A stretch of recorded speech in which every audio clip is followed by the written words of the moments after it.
Vous pensez soleil, sable chaud et vous ne voyez que peur et grisaille.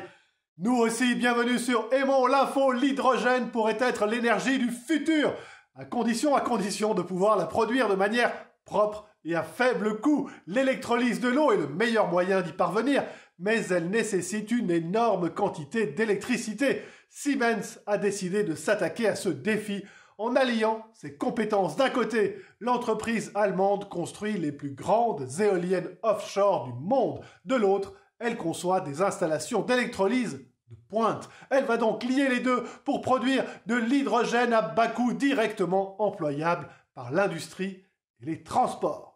D'ailleurs, en parlant de transport, ça y est, le Boeing 737 MAX pourra à nouveau voler en Europe d'ici la semaine prochaine.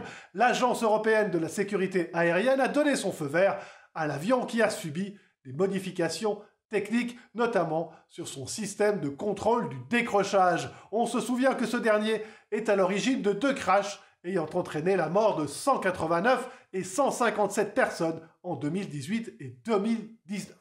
Enfin, le maire de la petite commune de Dongévin en Meurthe-et-Moselle ne croyait être tombé que sur des sagouins irresponsables lorsqu'il a trouvé un tas de sacs poubelles de 120 litres abandonnés dans la nature.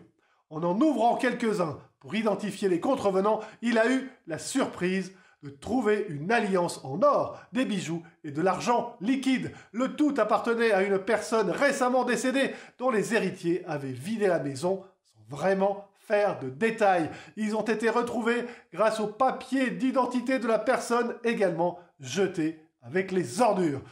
Quant à vous, prenez bien soin de vous.